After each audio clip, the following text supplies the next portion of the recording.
Thomas Garrett woke to the notification every citizen dreaded. Mandatory mind audit scheduled today, 10 a.m. Failure to comply will result in immediate detention. He'd been expecting it. The audits came yearly, like taxes or elections, an unavoidable facet of life in the new transparency era. The government called them preventative mental health screenings. Everyone else called them what they were: mandatory confessions extracted by machine. Thomas showered, dressed in the plain gray clothing required for audits. No metal, no synthetic fibers that might interfere with the neural scanners, and took the train to the central processing facility. The building was a monolith of white concrete and one-way glass, designed to inspire both sterility and dread. Inside, hundreds of people waited in numbered queues, faces blank with resignation. Thomas checked in at kiosk 47, received his wristband, and joined the line. The woman ahead of him was crying quietly. Thomas didn't know if it was from fear of what they'd find or grief over what they'd already discovered. The audits were thorough. They detected lies, guilt, suppressed trauma, violent thoughts, criminal intent. Nothing stayed hidden. The official statistics boasted that violent crime had dropped 92% since the audits began 10 years ago. They never mentioned the suicide rate. Thomas's number appeared on the screen. He followed the arrows to room 237, where a technician waited beside a massive scanner that looked like a chrome coffin standing upright. Thomas Garrett, age 34, occupation data analyst, third audit. Correct? Correct. Any new medications, head injuries, or psychological treatments since your last audit? No. Step into the scanner. Arms at your sides. The process takes approximately 12 minutes. Remain still. Thomas entered the machine. The door sealed with a hiss. Darkness. Then light, brilliant, invasive light that seemed to penetrate his skull. The sensation was like being turned inside out. Every thought exposed, every memory illuminated. The machine hummed. Thomas tried to think of nothing, but that was impossible. The scanner fed on neural activity, mapping the architecture of his consciousness, searching for the patterns that indicated deception, guilt, trauma, violence. 12 minutes felt like hours. When the door finally opened, Thomas stumbled out, disoriented and nauseous. The technician was staring at his screen, frowning. "There's a flag on your scan. You'll need to proceed to interview room 7. Thomas's stomach dropped. A flag? The system detected anomalous guilt patterns associated with criminal activity. Standard protocol requires follow-up. But I haven't done anything. Interview room 7 now." Thomas walked through corridors that seemed to narrow with each step. Interview room 7 was small, windowless, with a single metal table and 2 chairs. A woman in a dark suit waited for him, her expression professionally neutral. "Mr. Garrett, I'm Inspector Chen. Your audit revealed concerning patterns. I need to ask you some questions." "There must be a mistake. I haven't committed any crimes." Chen slid a tablet across the table. The screen showed a neural scan. Thomas's brain rendered in glowing lines and nodes. Several areas were highlighted in red. These markers indicate guilt associated with violent actions, specifically assault resulting in severe injury. The pattern suggests the event occurred approximately 6 months ago. The guilt signature is consistent with someone who's harmed another person and attempted to suppress the memory. Thomas stared at the scan. "That's impossible. I would remember if I'd hurt someone." "Not necessarily. Memory suppression is a documented psychological defense mechanism." Or, Chen paused, studying him, "someone might have edited your memories artificially. Memory editing is illegal. So is assault. The scan doesn't lie, Mr. Garrett. Your brain contains guilt patterns for a crime you claim not to remember.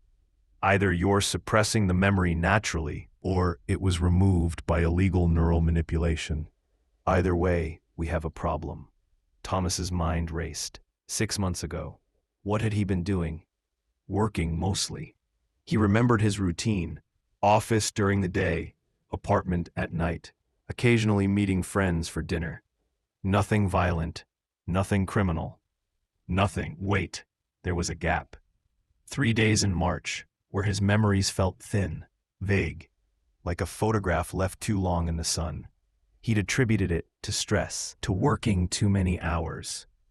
But now, I need to review your calendar data, your location history, your communications, Chen said. Standard procedure for flagged audits. Am I under arrest? Not yet, but you're not free to leave until we determine what happened. If you're a victim of illegal memory editing, we'll help you recover the truth. If you committed assault and suppressed it yourself, you'll face charges. They took him to a holding room, nicer than a cell, but locked nonetheless. Through the one-way mirror, Thomas saw technicians working, pulling up his entire digital life. Every text, every search, every movement tracked by his phone and transit card and the 1,000 other devices that monitored modern existence. Hours passed. Thomas sat in the uncomfortable chair, trying to remember those 3 missing days in March. The harder he tried, the more the memories seemed to slip away, like trying to hold water in his fists. Jen returned after nightfall, carrying a thick file. Your location data shows something interesting. On March 14th, you left your apartment at 6:47 p.m. Your phone's GPS tracked you to an address in the industrial district, 2847 Warehouse Row. You remained at that location for 7 hours. Then your phone was turned off for 48 hours. When it came back online, you were at home, and your communications resumed normally. But your calendar has no entries for those days. No explanation for where you were or what you were doing. Thomas felt cold. I don't remember any of that. The address is registered to a company called Neuro Revise Solutions. They were shut down 8 months ago for illegal memory modification services. This is no coincidence, Mr. Garrett. You went to a black market memory clinic. Something happened there, and now your own brain is testifying against you. Why would I erase my own memories? That's what we need to find out. We're running a deep scan, a more invasive process that maps not just your current memories, but the traces of deleted ones. Neural pathways don't completely disappear when memories are erased. They leave scars, and scars can tell stories. The deep scan took place the next morning. This time, Thomas was sedated, the process too intense for conscious awareness. When he woke, Chen was there, and her expression was troubled. We found the scars. Multiple memory deletions, all concentrated around that 3-day period in March. Someone removed significant chunks of your autobiographical memory. But here's what's strange. The deletion pattern is too perfect, professional. Whoever did this was extremely skilled, and they left something behind. Jen activated a screen on the wall. It showed a fragmented neural map, memories represented as interconnected nodes. Most were intact, but in one section, nodes had been severed, leaving only faint outlines. These are the deleted memories, but look here. Chen zoomed in on a cluster of nodes that pulsed faintly. These weren't fully deleted. They were overwritten. Someone implanted false memories to cover the gaps. You think you spent those 3 days working late and sleeping poorly, but those are fabricated experiences, written into your neural architecture to hide what really happened. Can you recover the original memories? Partially. Neural forensics has advanced significantly. We can reconstruct fragments, but I need to warn you. If you did commit assault, recovering these memories means facing what you did. The guilt your brain is carrying will have context.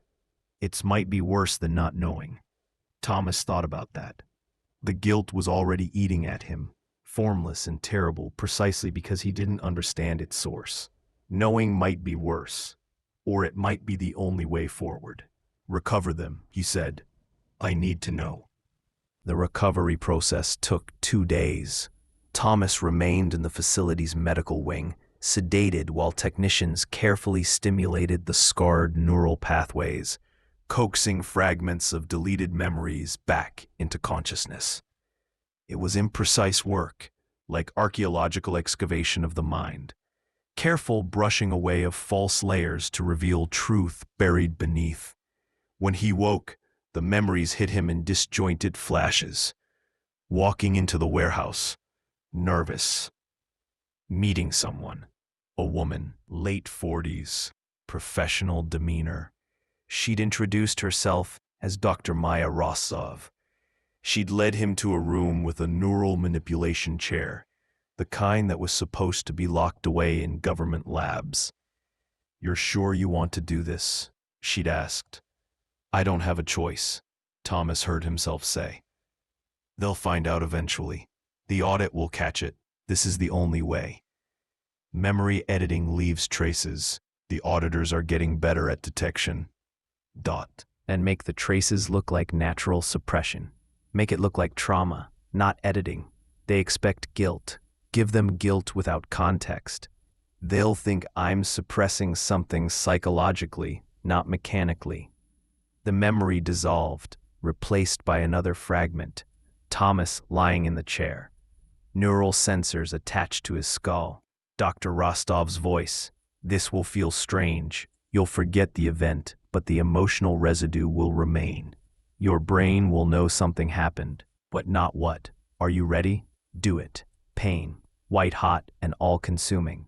His memories being scraped away, rewritten, replaced with false routines and fabricated ordinary days. The sensation of something fundamental being stolen from himself. Then, darkness. The memory ended there. Thomas opened his eyes in the medical wing, gasping. Chen was beside him immediately. What did you see? I went there voluntarily. I asked them to erase something, but I don't remember what. The final piece is still missing. Whatever you asked them to delete, they deleted so thoroughly that even forensic recovery can't fully reconstruct it. But we have enough to investigate further. Dr. Maya Rostov was the head of NeuroRevise. She disappeared when the company was raided. We've been searching for her for months. If we can find her records, her backups, we might learn what you had erased. Why would I erase my own memories? What could be so bad that I'd rather face an audit with unexplained guilt than remember the truth? Chen's expression was grim. That's the question that keeps me up at night. People usually erase memories to escape trauma, abuse, violence, loss. But you paid to erase something, Mr. Garrett. That suggests you weren't the victim. That suggests you were trying to hide something you did. Over the next week, Thomas remained in protective custody while the investigation continued. Chen's team tracked down NeuroRevise's hidden servers, backed up and encrypted. They found Dr. Rostov 3 days later, living under an assumed identity in a coastal town 200 miles away. She was arrested and brought in for questioning. Thomas watched through the one-way glass as Chen interrogated her. We have your records, Dr. Rostov. Encrypted, but not unbreakable. We know Thomas Garrett came to you in March. We know you erased his memories. What we don't know is why. What did he ask you to delete? Rostov was silent for a long moment. Then, I want immunity. Full immunity for my testimony. That depends on what you did. I erased memories of a crime, but I didn't commit the crime. I just helped hide it. If I tell you what happened, I need protection. Glanced at the mirror, at Thomas, though she couldn't see him. Tell me. Rostov took a breath. Thomas Garrett came to me because he'd witnessed something. A murder. He wasn't the perpetrator. He was the only witness. Thomas felt the world tilt. A witness. Not a criminal. But then why the guilt? Who was murdered? Chen asked. A woman named Sarah Lynn, corporate executive. She was killed by her business partner during an argument that turned violent. Thomas saw the whole thing. He was working late in the building next door, looked out his window at the wrong moment, saw the partner strike her, saw her fall, saw him panic and try to cover it up. Why didn't Garrett report it? Because the killer saw him too. Made eye contact through the windows, came to Thomas's building, found him, and made him an offer. Stay silent or die. The killer was connected, powerful. He'd gotten away with crimes before. Thomas was terrified, but the guilt of staying silent aided him. He knew the audit was coming, knew the guilt would show up on the scan. So he came to me, asked me to erase the witness memory, but leave the guilt. Why leave the guilt? Because erasing both would create a bigger hole, more obvious to auditors. But unexplained guilt, that could be anything. A fight, an affair, a minor crime. Harder to trace. He thought he was being clever. But guilt without context is its own kind of torture. Chen turned off the recording. Moments later, she entered the observation room where Thomas waited. You heard? Thomas nodded, the fragments suddenly making sense. The guilt wasn't for assault. It was for witnessing murder and doing nothing. For choosing his own life over justice for Sarah Lynn. Who was the killer? Thomas asked. According to Rostov's records, a man named Victor Chen, Sarah Lynn's business partner. He's currently serving as deputy director of the very department that conducts these audits. The revelation hit like electricity. He's in charge of the system that would have caught him. Exactly. He pushed for the audit system, funded it, expanded it. Not to prevent crime, but to con. To make sure witnesses like you couldn't hide from their guilt. If the audit had simply flagged you for assault, that would have been investigated and dismissed for lack of evidence. But unexplained guilt? That's more dangerous. It suggests hidden truth. And he'd want to know what truth you were hiding. He knows I saw him. Yes, and once this audit flagged you, his people would have been notified. He knows we're investigating, which means you're in danger. They moved Thomas to a secure facility that night. Chen assembled a team she trusted. People outside Victor Chen's network of influence. They pulled everything on Sarah Lynn's death, officially ruled an accident, a fall downstairs in her office building. But the autopsy photos told a different story. The injuries were consistent with blunt force trauma, not a fall. We have Rostov's testimony about what you witnessed, Chen said. But we need your actual memory. The courts won't accept second-hand accounts of deleted memories. We need you to remember. How? You said the memories were deleted too thoroughly to recover. Not recover. Rebuild. Rostov kept backup files of everything she deleted. Insurance, in case clients tried to blackmail her. She has your original memory data. We can reimplant it. That's illegal. So is murder. So is destroying evidence. At this point, Mr. Garrett, legality is less important than truth.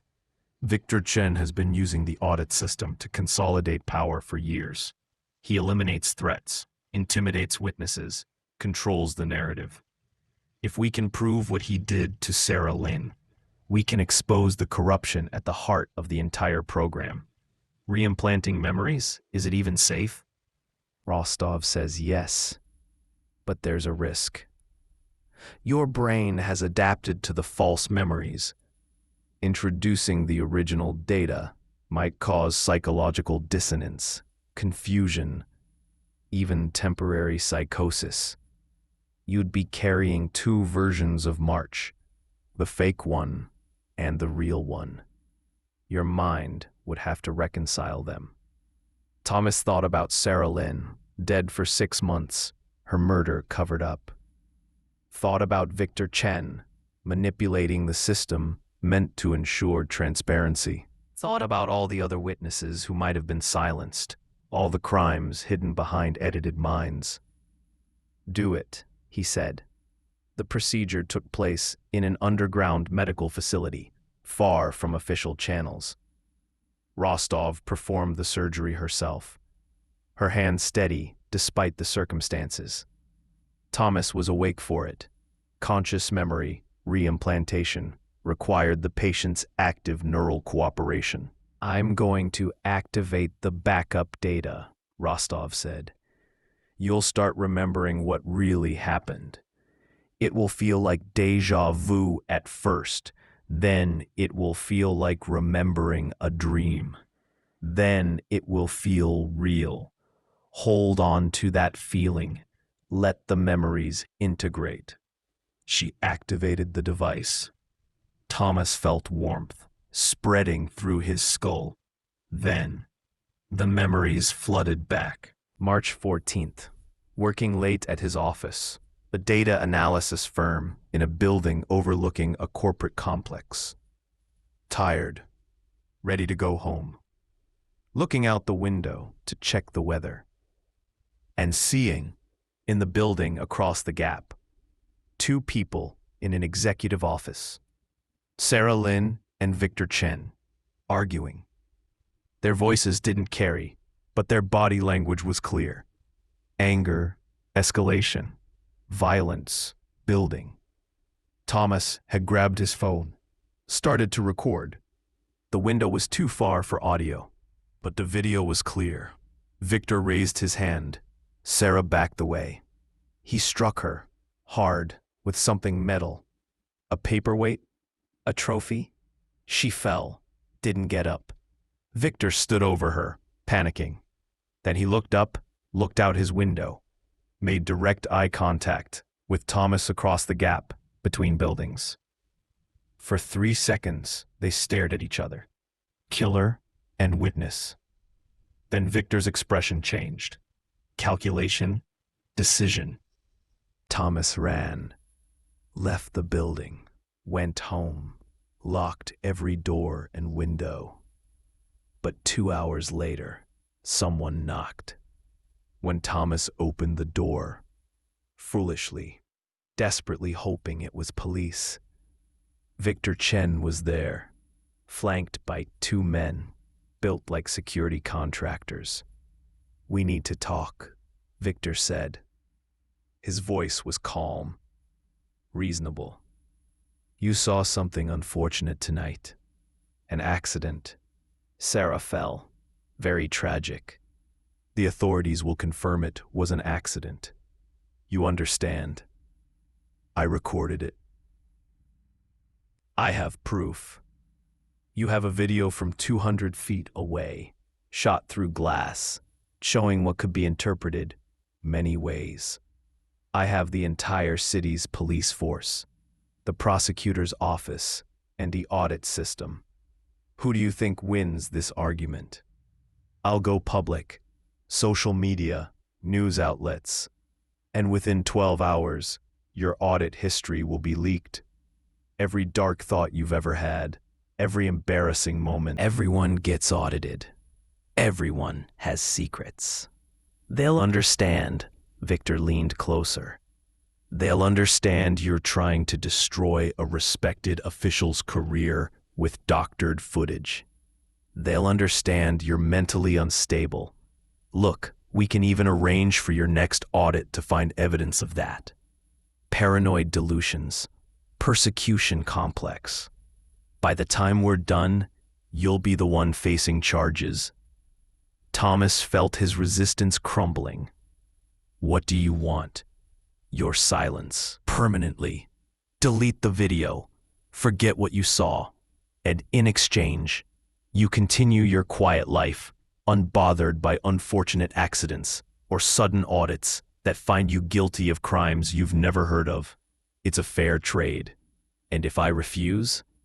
Victor smiled. It didn't reach his eyes. Then you become another tragedy. Depression, perhaps. A jump from a tall building. The audits will show you were struggling mentally.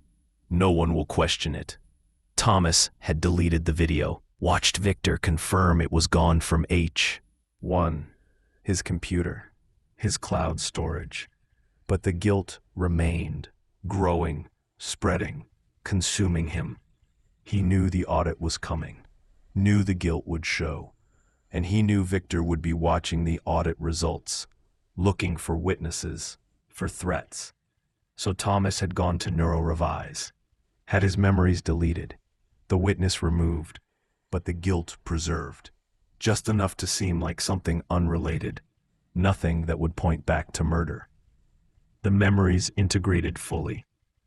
Thomas opened his eyes in the medical facility, tears streaming down his face. I remember everything, he whispered, every detail. Chen was there immediately. Can you testify?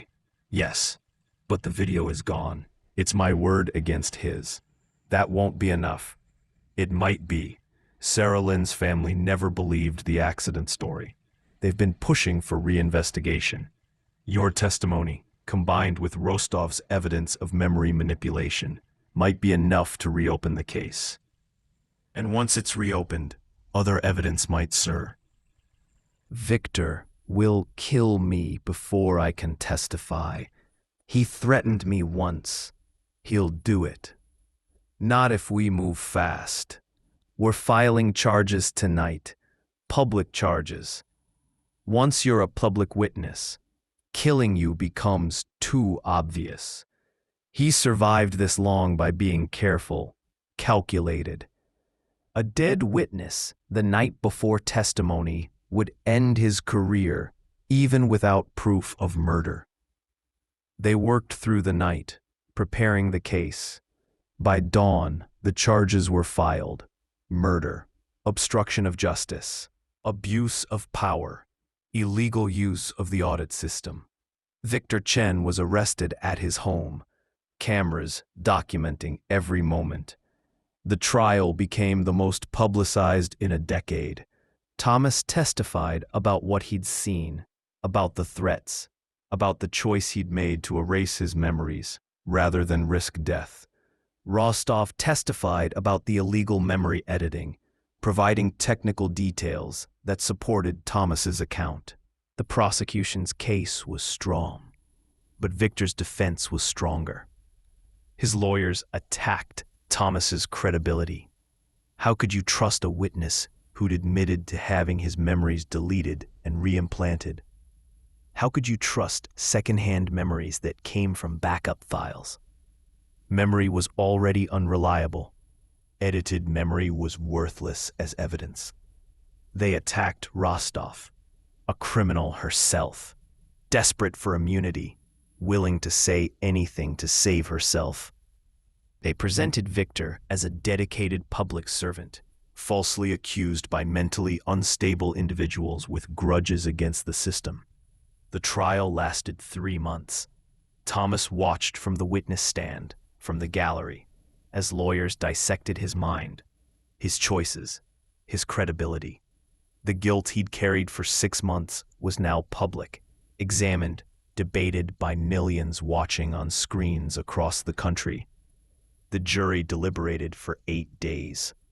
We find the defendant, Victor Chen, guilty of murder in the 2nd degree. The courtroom erupted. Sarah Lynn's family sobbed with relief. Thomas felt something release in his chest. Not the guilt. That would take years to process. But the immediate fear. The sense of being hunted. Victor was sentenced to 35 years without parole. His conviction triggered investigations into the entire audit system. Hundreds of cases were reviewed. Dozens of officials were found to have manipulated results, suppressed evidence, intimidated witnesses. The system that was supposed to ensure transparency had become a tool of control. Congress passed the Memory Protection Act, making unauthorized memory editing a federal crime with severe penalties, but also granting citizens the right to refuse memory reimplantation. The audit system was reformed, oversight increased, and most controversially, citizens were given the option to refuse annual audits, though refusal meant certain restrictions on employment and travel. Thomas testified before Congress about his experience. Testimony, broadcast live, reached 40 million viewers. The audit system promised truth, Thomas said. But truth without context is just data. Guilt without understanding is just suffering. I carried guilt for 6 months, not knowing what I'd done, only that I'd done something terrible. That formless guilt nearly destroyed me. When I finally learned the truth, that I was guilty not of violence, but of cowardice, of choosing my life over justice, at least I could process it, could understand it, could work to atone for it. He paused, looking directly at the cameras. We built a system that was supposed to prevent crime by exposing hidden guilt. Instead, we created a tool for powerful people to hide their crimes and control their victims. We confuse transparency with truth. They're not the same thing. Truth requires context, understanding, the ability to interpret data with wisdom. The testimony went viral. People began questioning the fundamental assumption that had justified the audits, that exposing all hidden thoughts would create a more honest society. Instead, they saw how that exposure could be weaponized, manipulated, used to control rather than liberate. 6 months after Victor's conviction, Thomas sat in a therapist's office. Real therapy, not a government audit, conducted by a human who listened rather than a machine that scanned. "How do you feel now?" Dr. Park asked, with the memories restored. "Strange," Thomas admitted.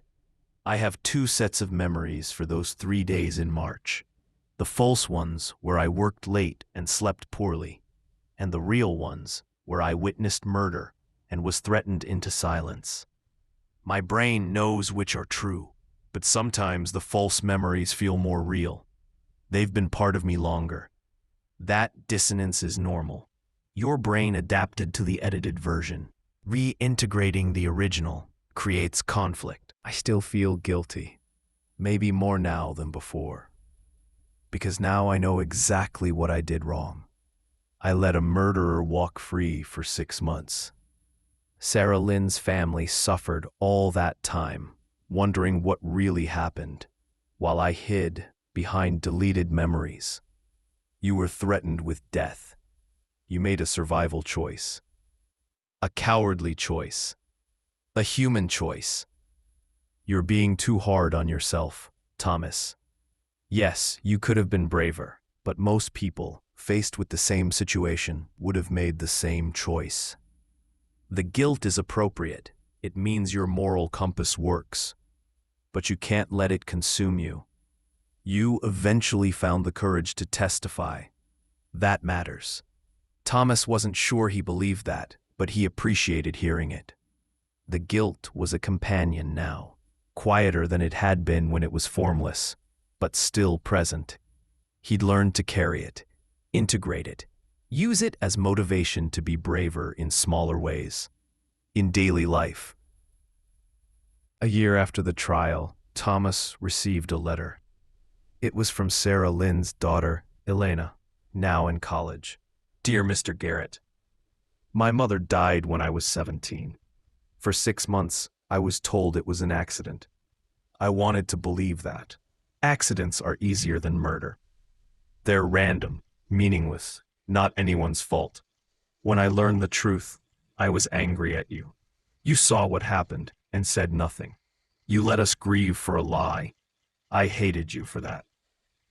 But I've had time to think, to understand that you were threatened, terrified, making impossible choices in impossible circumstances. And I've learned what you did eventually. How you risked everything to testify. How you had your memories restored, even though it was dangerous and traumatic. You gave my family the truth. That's a gift I can't repay.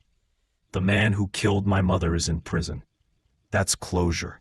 It's not the same as having her back, but it's something. I'm writing to say, I forgive you. Not because what you did was right, but because you're human, and humans fail, and you work to make it right, eventually. That's all any of us can do. Thank you for your courage, even if it came late. Sincerely, Elena Lynn.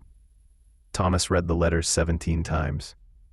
Then he folded it carefully and put it in his desk drawer, next to the newspaper clipping about Victor Chen's sentencing.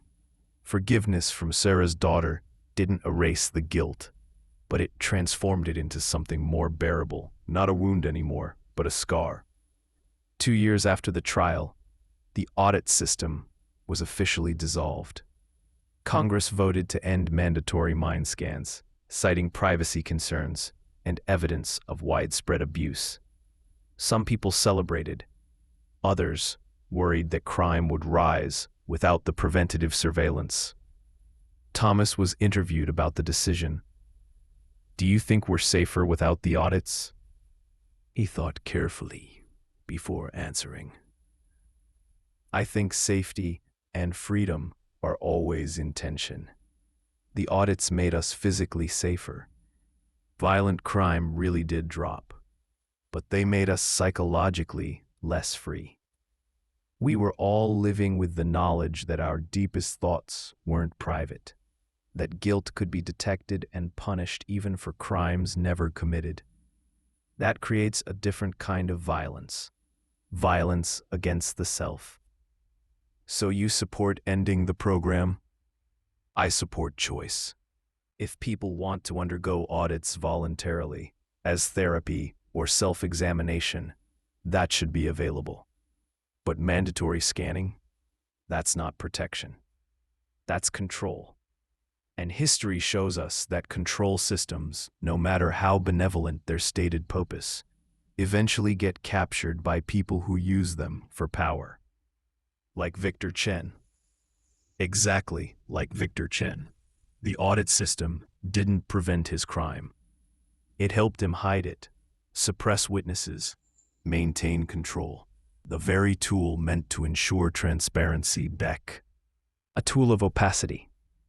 3 years after the trial, Thomas moved to a small town in Oregon, far from the city where everything had happened. He took a job as a data analyst for an environmental nonprofit, work that felt meaningful without being dramatic. He dated occasionally, made friends slowly, built a quiet life. The nightmares came less frequently now. When they did come, they were always the same. Watching through a window as Sarah Lynn fell, making eye contact with Victor Chen, running but never fast enough. He'd wake gasping, guilt flooding through him, the weight of his cowardice fresh even after all this time. But he'd learned to breathe through it, to remind himself that he'd eventually done the right thing, that courage doesn't mean absence of fear. It means acting despite fear. And he'd acted, eventually, even when it risked everything. Dr. Park called it moral injury. The psychological wound that comes from violating your own ethical code, even under duress. It was different from PTSD or depression, though it shared symptoms with both. The injury comes from the gap between who you want to be and who you were in that moment, Park explained during one of their sessions. You want to be brave, honest, willing to sacrifice for justice. But when the moment came, you chose self-preservation. That's not weakness, it's humanity. But it creates internal conflict that takes years to resolve. Will it ever fully resolve? I don't know. Maybe. Maybe you'll reach a point where you can look back at that moment without judgment, just acceptance. Or maybe the guilt will always be there, just manageable. Either way, you're not defined by your worst moment. You're defined by the sum of all your moments, including the ones where you found courage. Thomas wanted to believe that. Some days he did. Other days, he still felt like the coward who watched murder and did nothing. 4 years after the trial, Thomas received a call from Inspector Chen. They'd stayed in touch sporadically, her checking in, him providing occasional insights into the reformed oversight systems being built. "I have news," Chen said. "We found others." 17 other witnesses that Victor Chen intimidated into silence. Some had their memories edited, like you. Others just stayed quiet out of fear. But they're coming forward now, building a class action case for victims of the old audit system. What do they want? Justice, acknowledgement, for the government to admit that the system was corrupted, that it hurt innocent people, that the promise of transparency was a lie. They're asking for reparations, but more than money. They want public recognition of what was done to them. How can I help? Testify again, not in court this time. The criminal case is over, but in front of the Reconciliation Commission. They're building a historical record of audit abuses. Your story, told in full, would be powerful testimony. Thomas agreed. 6 months later, he sat in front of the commission, cameras rolling, and told the complete story. The witness, the threat, the memory erasure, the guilt, the trial, the aftermath. "What did the audit system take from you?" the commission chair asked. Thomas thought about that. "It took 6 months of my life where I couldn't trust my own mind. It took my sense of security, knowing that my thoughts weren't private, that guilt could be detected and weaponized. It took my ability to believe that systems designed to help us wouldn't be corrupted by people in power. But mostly, it took time. Time I could have spent being brave. Time Sarah Lynn's family could have spent knowing the truth. Time is the one thing you can't get back, no matter how good your memory restoration technology is." The commission's final report, published a year later, confirmed widespread abuse. Thousands of cases where the audit system had been manipulated. Witnesses intimidated, innocent people flagged and harassed. The report recommended reparations, reforms, and most controversially, a public apology from the government for implementing a system that had promised transparency but delivered control. The apology came on a cold Tuesday in November, broadcast to every screen in the country. The president stood at a podium and read from prepared remarks. "We believed we were building a safer society. We believed that exposing hidden guilt would prevent crime, heal trauma, create honesty. We were wrong. The audit system, however well-intentioned, became a tool of oppression. It violated the fundamental right to privacy of thought. It allowed powerful individuals to silence witnesses and hide crimes. It created a surveillance state inside the human mind. To everyone who suffered under this system, we apologize. And we commit to ensuring such overreach never happens again." Thomas watched from his home in Oregon. The apology felt both insufficient and necessary. Words couldn't undo what had been done, but acknowledgement mattered. It meant the truth had been heard. That night, Thomas wrote in the journal Dr. Park had encouraged him to keep. 5 years of entries now, documenting his recovery, his guilt, his slow journey towards something like peace. "Today the government apologized," he wrote. "I don't know if I forgive them. I don't know if forgiveness even applies to institutions rather than individuals. But I accept the apology. I accept that people make mistakes, that systems fail, that good intentions create terrible outcomes. I accept that I made mistakes too, choosing fear over courage, silence over truth. And I accept that I've been trying to do better since. That's all any of us can do. Acknowledge the failure. Work to repair it. Move forward. He closed the journal. Outside his window, Oregon rain fell steadily, washing the streets clean.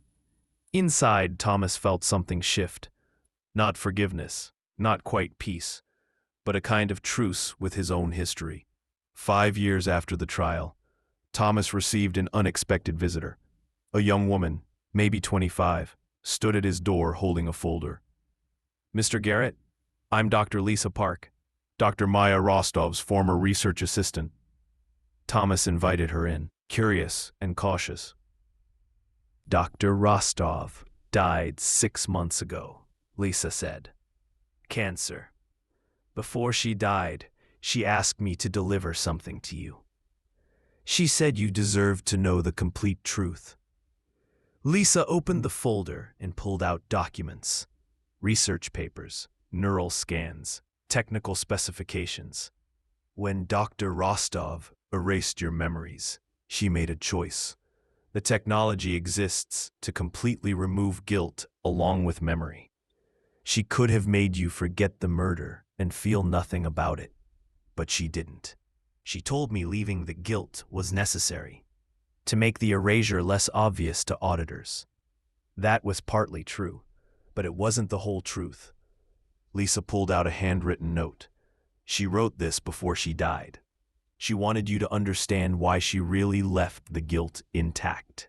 Thomas read the note, written in shaky handwriting.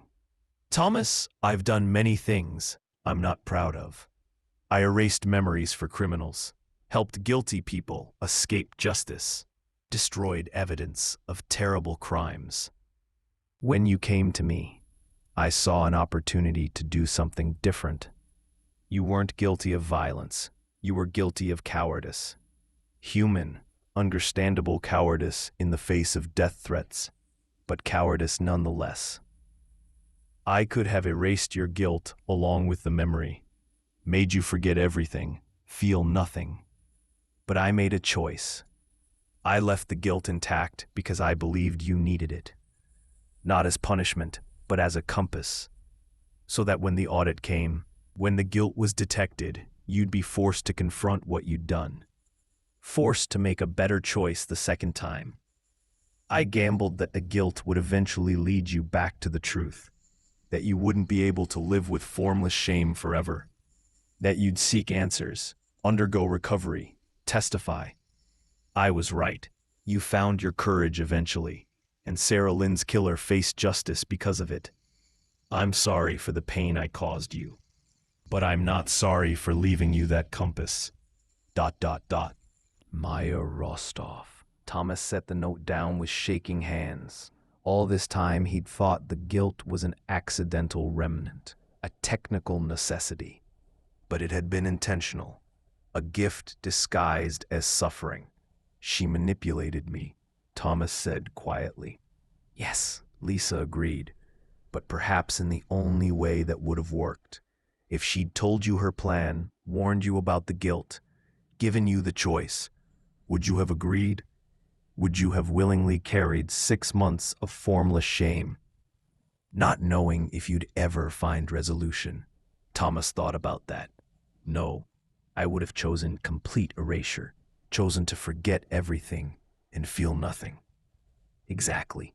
She made the choice for you because she believed, correctly, as it turned out, that you needed the guilt to find your way back to courage. It was unethical, but it worked. Why are you telling me this now?" "Because Dr. Rostov wanted you to know that even in her illegal work, she tried to do some good. She wasn't a good person. She helped too many truly guilty people escape justice. But with you, she tried something different. She tried to create a path to redemption, and she wanted you to know that before she died, so you wouldn't spend your life thinking the guilt was meaningless suffering. It had purpose. She gave it purpose." Lisa left, taking the folder, but leaving the note. Thomas kept it, adding it to his collection of documents from that period. The audit report, Elena's letter, newspaper clippings, his own journal entries. That night, he called Dr. Park, his therapist, and told her about the revelation. "How does it make you feel?" Park asked, knowing the guilt was intentionally preserved. Angry, grateful, confused, all of it at once. Thomas paused. "She robbed me of choice. But the choice she made for me led to justice. Is that ethical? Is it forgivable? I don't know. Ethics isn't always about clear right and wrong. Sometimes it's about choosing between bad options and hoping you chose the least bad one. Rostov made a choice that violated your autonomy, but potentially saved other witnesses from similar situations. She created suffering for you, but channeled it toward justice. There's no formula that calculates whether that balances out. What do I do with this information? The same thing you've been doing. Accept the complexity. Understand that the people in your story, you, Rostov, even Victor Chen, are more complicated than simple heroes and villains, and keep moving forward. 6 years after the trial, Thomas published a book, The Rewritten Mind, Memory, Justice, and the Failure of Forced Transparency. It became a bestseller, studied in law schools and ethics courses, debated in opinion pieces in academic journals. The book didn't offer easy answers. Instead, it asked difficult questions. Can a society built on exposing hidden thoughts ever be truly free? What's the difference between justice and control? When does security become oppression? Who decides what memories we're allowed to keep? What rights do we have to our own minds? Thomas did speaking tours, appeared on panels, testified before legislative bodies considering new surveillance technologies. He became, somewhat reluctantly, a public figure representing the dangers of well-intentioned overreach. "You've become an advocate," Dr. Park observed during one of their sessions. "That's not something I would have predicted 6 years ago. Neither would I. But I have a platform now. People listen because I survived something they're afraid of. If I can use that to prevent similar systems from being built, maybe the whole nightmare becomes worth something." Do you still feel guilty about Sarah Lynn? Every day. But it's different now. The guilt isn't formless anymore. It has context, meaning, purpose. It reminds me to be brave when it matters, to speak up even when it's dangerous, to choose truth over safety. 7 years after the trial, Thomas was invited to speak at Sarah Lynn's memorial service. Elena Lynn had organized it, wanting to remember her mother not as a victim, but as a person, vibrant, complex, loved. Thomas almost declined. What right did he have to speak at the memorial of a woman whose murder he'd witnessed and hidden? But Elena insisted. "You're part of her story," Elena told him. "Not the part we'd choose, but the part that exists. And your testimony brought her justice. That matters. She would have wanted you there." Thomas stood at the podium, looking at the photos of Sarah displayed around the room. Sarah laughing with her daughter. Sarah at her desk, commanding and confident. Sarah at a charity event, elegant and engaged with the world. "I knew Sarah Lynn for 3 seconds. Thomas began. "Through a window, across the space between buildings, in the worst moment of her life and mine. I saw her murdered, and I did nothing. That knowledge has haunted me for 7 years. But I've learned something about guilt. It either destroys you or teaches you. I chose, eventually, to let it teach me. Courage isn't the absence of fear. It's acting despite fear. It's finding your way back to truth, even when the path is painful." Sarah deserved a witness who was brave enough to speak immediately. She got me instead. Someone who took 6 months to find his courage. I can't undo that. But I can honor her memory by being braver now. by speaking truth even when it's uncomfortable, by fighting for justice even when it's dangerous. That's what I'm trying to do. That's what she deserves. Elena hugged him after the service. Thank you for speaking, for testifying, for eventually choosing the hard right over the easy wrong. I should have chosen it sooner. You're human. Humans fail. What matters is that you corrected the failure eventually. That's all any of us can do. 8 years after the trial, Thomas met someone. Her name was Rachel. She worked as a civil rights lawyer, and she knew his entire story before their first date because it was public record, documented in books and testimony and endless articles. Does it bother you?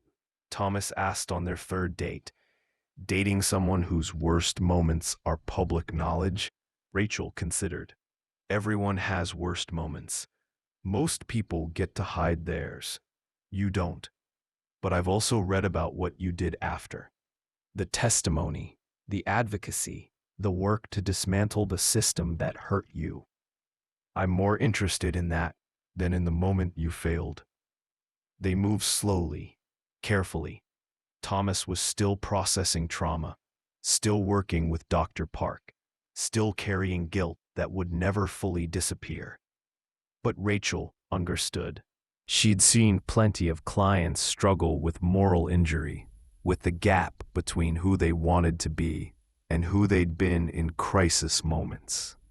A year into their relationship, Rachel proposed working together on a new project, a legal foundation providing representation for victims of illegal memory manipulation and neural surveillance. The audit system is gone, but the technology isn't, Rachel explained.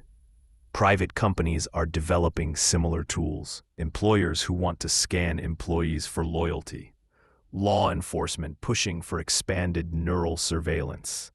We need to get ahead of this, establish legal protections before the next Victor Chen builds the next control system. They founded the Neural Rights Foundation, working with technologists, ethicists, lawyers, and former audit victims. The work was exhausting and endless. For every protective law they helped pass, 3 companies found workarounds. For every abuse they exposed, 2 more emerged. But it felt meaningful. 10 years after the trial, on the anniversary of Sarah Lynn's death, Thomas visited her grave. He'd made it an annual pilgrimage, a way of acknowledging the debt he could never fully repay. This time, Elena was there too, placing flowers. 10 years, she said. Sometimes it feels like yesterday. Sometimes it feels like a lifetime ago. How are you doing? Thomas asked. Better. Therapy helps. Time helps. Knowing the truth helps most of all. For those first 6 months, not knowing what really happened, that was torture. The truth was terrible, but at least it was truth. I could process it, grieve properly, move forward. I'm sorry I didn't give you that truth sooner. I know. You've apologized 100 times. At some point, Thomas, you need to forgive yourself. My mother wouldn't want you spending your whole life flagellating yourself over one moment of human weakness. How do you know what she'd want? Elena smiled sadly. Because I knew her. She believed in second chances. She believed people could grow, change, become better than their worst selves. That's what you've done. She'd respect that. They stood together at the grave, 2 people connected by violence and justice, by failure and redemption, by the complicated truth that sometimes the worst moments lead to the most growth. 12 years after the trial, Thomas was invited to testify before Congress again. New legislation was being proposed, the Neural Privacy Act, which would establish strict limits on any technology that could read, edit, or influence human thought. We've been here before, Thomas told the committee. 12 years ago, we dismantled one system of neural surveillance. Now we're debating whether to allow another, just in different form. The arguments are the same. It will prevent crime, protect children, enhance security. And maybe it will. But at what cost? He pulled out a photo. The neural scan from his first audit.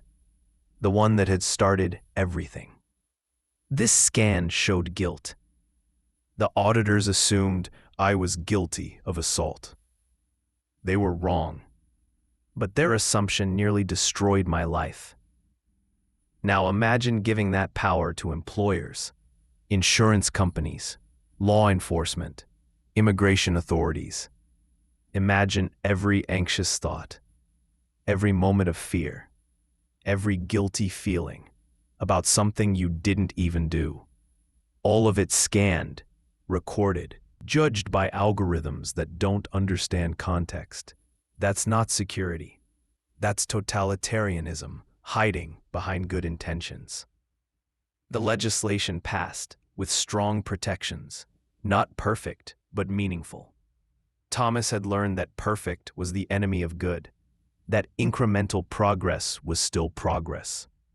That night, he wrote in his journal, 15 years since I watched Sarah Lynn die. 12 years since I testified. A decade of advocacy, of trying to prevent others from suffering what I suffered. The guilt is still there. It probably always will be, but it's integrated now. Part of me. A reminder of who I was and who I'm trying to be. Maya Rostov was right. The guilt was a compass. It guided me back to courage, to truth, to purpose. I still wish I'd been brave enough the first time, but I'm grateful I found the courage eventually. That has to be enough. 15 years after the trial, Thomas and Rachel married. The ceremony was small, intimate, attended by people who knew his full story and loved him anyway. Elena Lynn was there, reading a passage about forgiveness and growth. Dr. Park was there, smiling at how far her patient had come. During his vows, Thomas spoke honestly. I came to you, carrying guilt, shame, trauma. You could have chosen someone easier, someone without public failures, documented in books and testimonials. But you chose me anyway. You saw past the worst moment to all the moments after. You taught me that we're not defined by our failures, but by our responses to failure. That redemption is real, that people can change. I promise to keep changing, to keep growing, to keep being honest, even when it's hard, to keep choosing courage, even when fear feels safer. You deserve someone brave. I'm still learning how to be that person, but I'm trying, and I'll keep trying. 20 years after the trial, Thomas received a message from an unexpected source, Victor Chen. The message came through the prison's communication system, carefully monitored and recorded. Thomas stared at the notification for 3 days before opening it. Mr. Garrett, I've spent 20 years in prison thinking about what I did. To Sarah, to you, to all the witnesses I intimidated and silenced. I don't expect forgiveness. I don't deserve it. But I wanted you to know that I understand now what I couldn't understand then. That control isn't the same as safety. That forcing silence isn't the same as preventing harm. That power without accountability corrupts everything it touches. I built the audit system, thinking I could prevent crime through surveillance. Really, I built it to hide my own crimes and control potential witnesses. I told myself I was making society safer. Really, I was making myself safer. You were the witness who escaped my control, who found courage despite fear, who proved that truth eventually surfaces, no matter how deeply it's buried. I'm glad you testified. I'm glad justice happened, even though it meant my imprisonment. Because you were right and I was wrong. And sometimes The only way wrong gets corrected is through consequences. I'm not asking for forgiveness, just acknowledgement that I understand what I did, that the past 20 years of reflection have taught me what I refused to learn when I had power. That's all. Victor Chen. Thomas read the message 17 times. Then he wrote back, Mr. Chen, I don't forgive you. Maybe someday I will, but not today. What you did to Sarah Lynn can't be undone. The fear you created in me, the guilt I carried, that can't be erased. But I acknowledge your recognition of wrong. That matters. Not enough to undo the harm, but enough to suggest you've become something different than what you were. We're all capable of terrible things. We're also capable of growth, understanding, change. You've had 20 years to think about who you were. I've had 20 years to think about who I was. The coward who witnessed murder and stayed silent. We're both trying to be better than our worst selves. That has to count for something. I won't forget what you did, but I can acknowledge that you've acknowledged it. That's not forgiveness, but it's not nothing either. Thomas Garrett. The exchange was published later, with both men's permission. It sparked debates about justice, redemption, whether people who commit terrible acts can ever truly change. Thomas didn't have answers. He just knew that holding on to hatred was exhausting, and that acknowledgement of harm was meaningful, even when forgiveness felt impossible. 25 years after the trial, Thomas retired from active advocacy. He'd spent a quarter century fighting against neural surveillance, memory manipulation, forced transparency. The Neural Rights Foundation continued under new leadership. Younger activists who'd never experienced the audit system but understood its dangers. Thomas wrote one final book, Living with Guilt, a quarter century after witnessing murder. It was more personal than his previous work. Less about policy and more about psychology, about carrying moral injury, about learning to integrate guilt rather than overcome it, about the difference between shame and responsibility. Shame tells you that you're bad, he wrote. Responsibility tells you that you did something bad. The first destroys you, the second builds you. I spent years feeling shame, formless, overwhelming, identity erasing.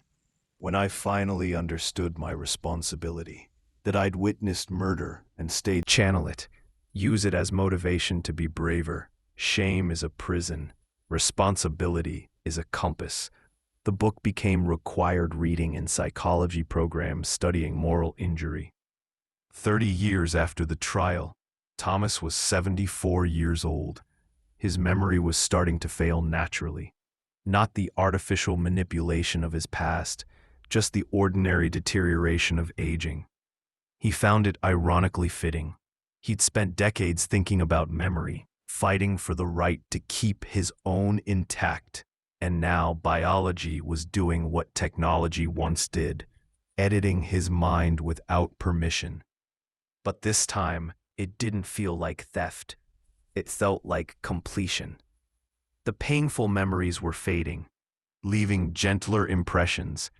He remembered Sarah Lynn's death, not with the sharp clarity of trauma, but with the soft sadness of old grief.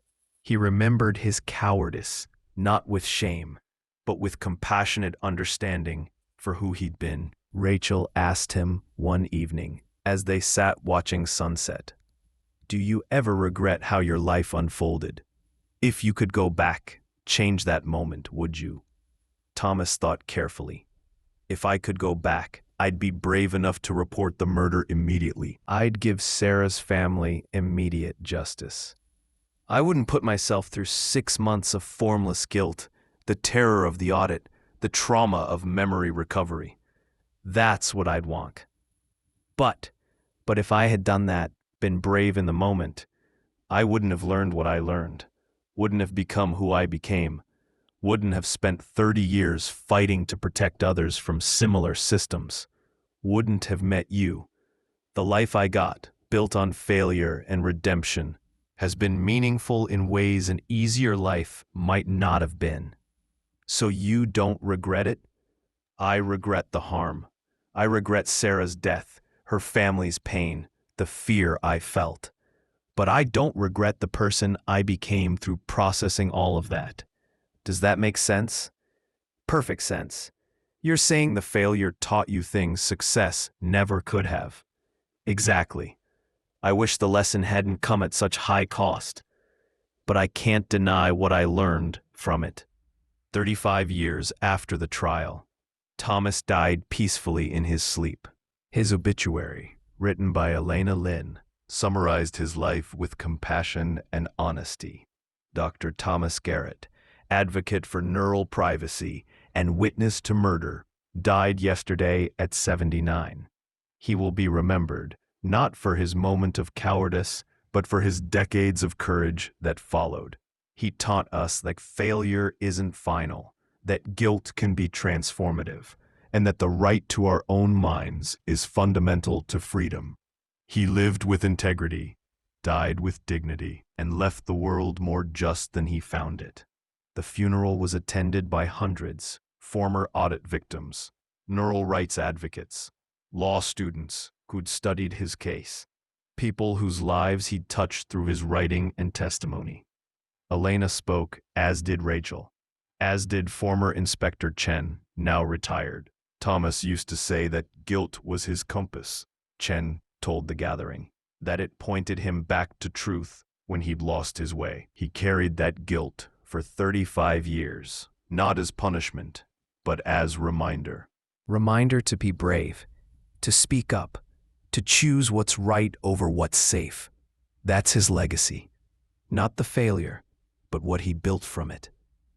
After the funeral, Elena and Rachel sorted through Thomas's papers.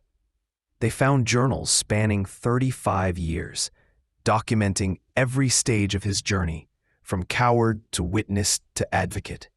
They found letters from people he'd helped, testimony transcripts, draft legislation, photos of protests and speaking events.